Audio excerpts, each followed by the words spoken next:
What's hood, guys? We promised you we'd do a Q&A after the Bud Light contest was done. It's done. We didn't win somehow. We don't know why, but we appreciate you guys' votes. It really does mean a lot. I know we got a ton of votes and probably kicked everyone else's ass low-key, but some shenanigans happened and we didn't win, but it's whatever. We're over it. We got big things on the horizon, 10, 11, 12 about that life. Really excited about it. But without further ado, let's get to these questions. First question. Where did you get the name Specktators from? So growing up, like, me and my friends, we grew up in a neighborhood called Speck. And, like, back in grade school, high school, we called ourselves the Specktators, and Speck was the Speck. And, I mean, it still is, but, so yeah, that's how that came about. When we formed a group, we just tried to keep it real and something that was familiar to us, and we were used to it, and so we called ourselves the Specktators.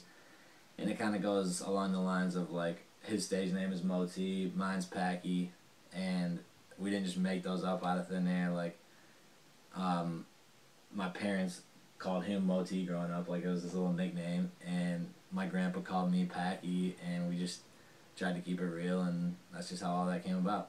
What motivated you to start making music? You can take that one.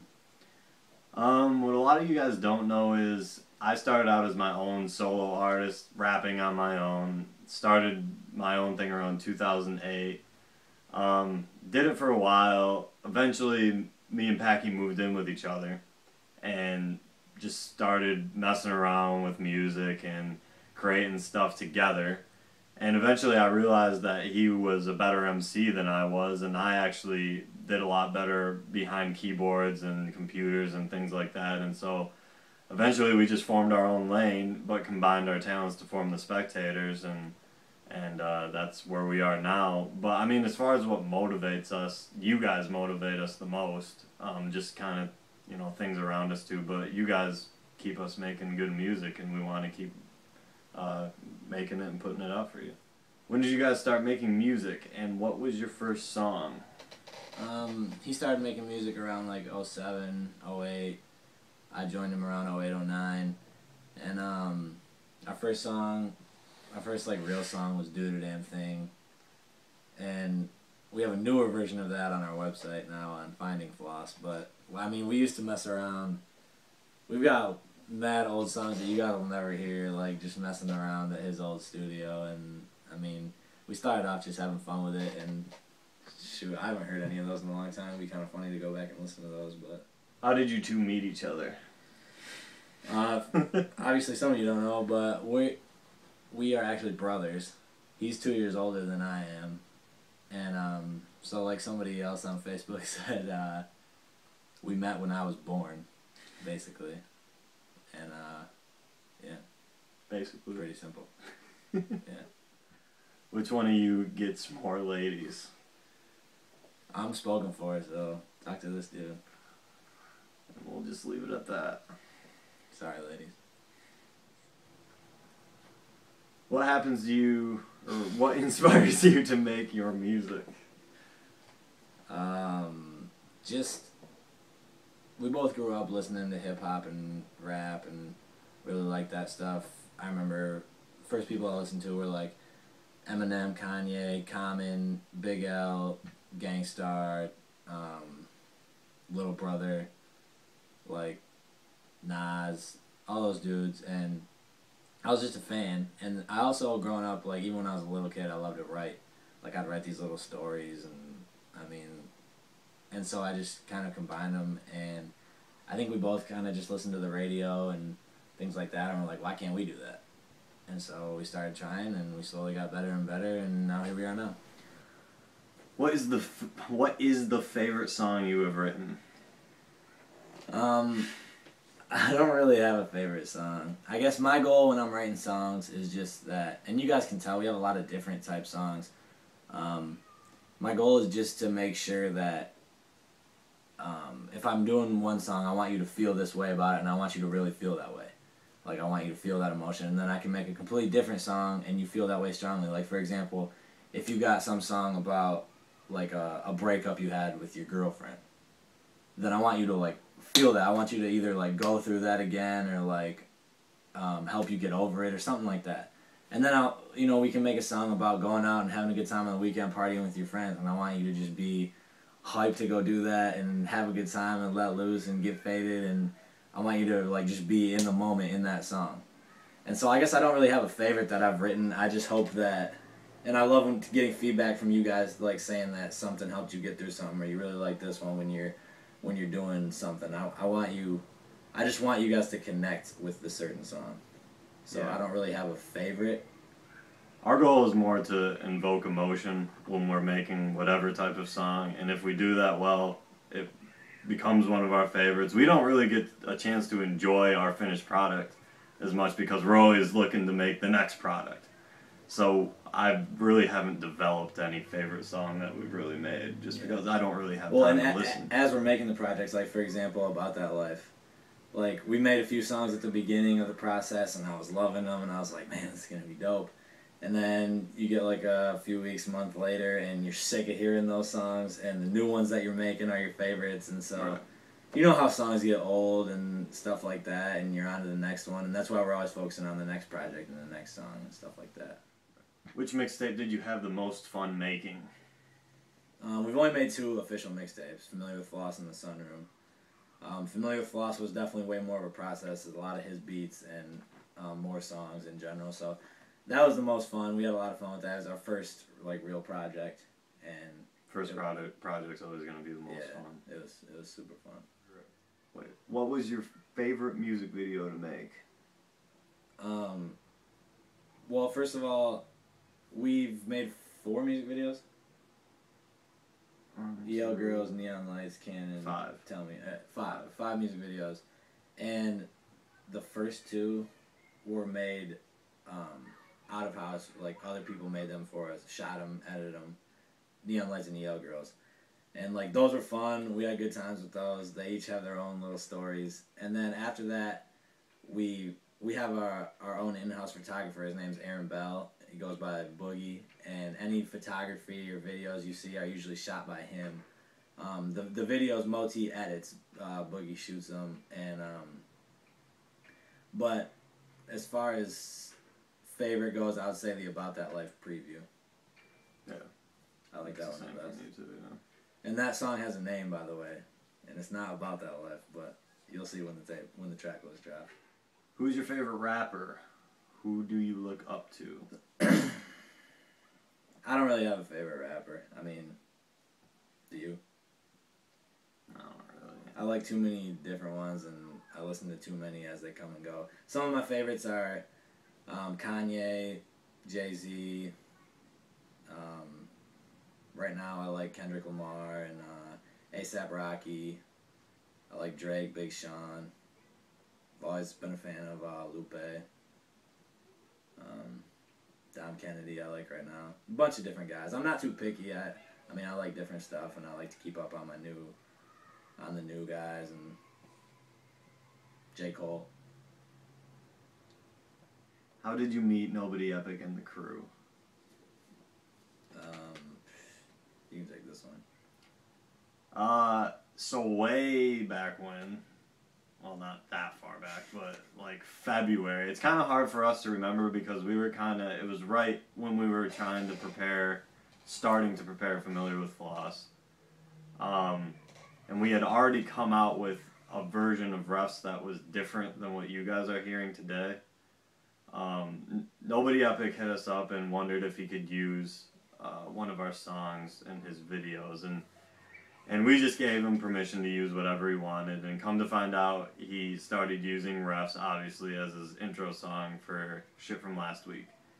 And we actually weren't even familiar with who he was or what actually he was doing. We didn't even realize he lived around us. We really had no idea who he was. Until, everything started popping off. We were getting a lot of views, and obviously we were like, well, who the heck is this guy? So we went and checked him out, and he actually, we realized that he lives right around us. He goes to the same school we do. Packy actually played basketball with him in high school. All this stuff, we had just no idea. And, you know, obviously now we talk with him all the time. We're always plotting the next move, and we've become, you know, friends because of all this. So that's basically how we met him. So Pretty cool. do you thank Nobody Epic for more views? Because you got to admit they helped you out. No, they didn't. No, trust me, guys. Like, we know what not only Nobody Epic, but also other people in the crew. We know that what they've done for especially our YouTube status and our fans overall. Like, a lot of you guys wouldn't know about us if not for them. So trust me, they know we appreciate them and we thank them. But yeah, they've helped us out a lot. How hard was it to get to where you are today? Details, please. Details? I mean, man.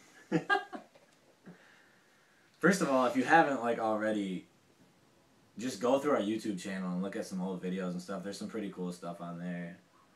We got to get back to making more spectacle episodes, but you can find some stuff that maybe you didn't know or hadn't seen yet. But how hard was it to get to where you are today? I mean, hard, but you don't really realize it as you're going through it. Yeah. You kind of look back and you see that you've come a long ways, but it's never really been one thing that like really hit me super hard. There's always rough patches that you go through, just with anything, you know, but I guess you just, and it's always tough to do something new that a lot of people aren't doing and things like that, but you just kind of got to remember, like, the hardest part is when you're first starting out, because right. Everyone thinks you're a joke, and, you know, everyone thinks they can rap, right? And, I mean, you just got to get to a certain point where you're respected and like, I will admit myself, when we first started making music, it wasn't, like, the quality wasn't there. It wasn't something I would put on in my car and just bump to, like, man, this is the best stuff out right now. Like, it didn't compare to other stuff out there. But right now, I would put our music up against pretty much anything out there. Right. You gotta start. And I'm not saying it's better than everyone else or whatever. I'm just saying it can be in the same conversation now. Whereas when we first started, it obviously couldn't. And so it wasn't easy, like, putting our stuff out there, because we wanted people to hear it and give us feedback and stuff. But we knew it wasn't up to quality, but we had to practice and get better. And that's why it feels good to have gotten. I know we still got a long ways to go, but it feels good to have gotten to a certain point where you can look back and be like, man, we've come a long ways already. Right. Nothing's ever easy. Pretty much. When are you guys gonna go on a world tour? Man, I want to. I see you guys posting about coming to your cities and stuff, and it's really cool, man. We really haven't done too many shows outside of Michigan. We've been to a few different places, but we want to do it when the time is really right. We don't want to just go do some random places, or, you know, we're actually in the talks with some people right now about trying to set something up, but if we do it, we're going to do it right. So when you see that we're going on tour, you can bet that it's going to be dope. But we don't want to rush things. Just keep pushing our music. Yep. And the time will be right at some point. Yeah. So why don't you put more of your music on iTunes? Because it's free right now, and all we want to do is just get our music out there. As soon as we put it on iTunes and start making people pay for it, then, you know, it's harder to spread the music. And so right now, it's free. Download it. Share it with your friends. Tell them to download it. If it gets big enough, then, you know, maybe at some point we'll put stuff on iTunes. Why does everyone want music on iTunes? I mean, guys, like, I understand why some people want it on iTunes, but what you guys have to realize is we're still underground artists, and there's a lot of more complicated things that go into putting your music onto iTunes that I'm not even going to get into, because I don't want to waste your guys' time with all the boring stuff. But it's just more complicated. So when the time is right, we will put our songs onto iTunes, but as of right now, we just want everyone to have it for free, and then that way we don't even have to deal with all the complications of putting it on iTunes. We can just focus on making dope music for you guys. So until then, that's how we're going to do it. You have any sponsors? No. If you got $1 million signing bonus right now, what would you do with it? I'll buy a $2 million crib. No, I don't know. I would probably buy some ratchet things, and then I would probably do the smart thing and save some of it. But I mean, I'd definitely be smart about it, but I'd definitely treat myself to a few things too. I'd treat you too, Wes. What is up with the Specktators and Floss? Man, I mean, you want the real story of how Floss came about? I mean, not the full story, but it's just basically, like, back in high school, like, me and my friends would always, like, say flawless to stuff. Like, so this was flawless, and this was flawless, and then I guess flawless just became, like, too long to say and too hard to say, and so it just became floss. Like, man, that's floss and stuff like that. And then, like, I don't know, we were just always goofing around, like, we lived in a house with a couple of our buddies, and we just always be goofing around, and familiar with floss was like a phrase thrown around, like, are you familiar with floss? Yeah. Like, are you familiar? Are you familiar? And it just, I don't know. I know it's goofy as hell, but like the whole thing with our name and our stage names and stuff, we just, like, we're not trying to be something we're not. We try to keep it as real as possible, and that was something that was relating to us at the time, and I think it was kind of catchy. And it kind of made sense at the time, too, because it was our first project, and so it was obviously more professional sounding than anything we came out with before, so we were always just like, we want this to be flawless, we want it to be something that we can really push, and so by introducing people to it, they became familiar with a flawless product. So, I wouldn't call it flawless, but... Well, yeah, it's not flawless. But it's floss. It's floss. What is the difference between a cho and a ho? Chos are cool and hoes aren't. Period. Why don't more people know about you guys? You tell me. I don't know.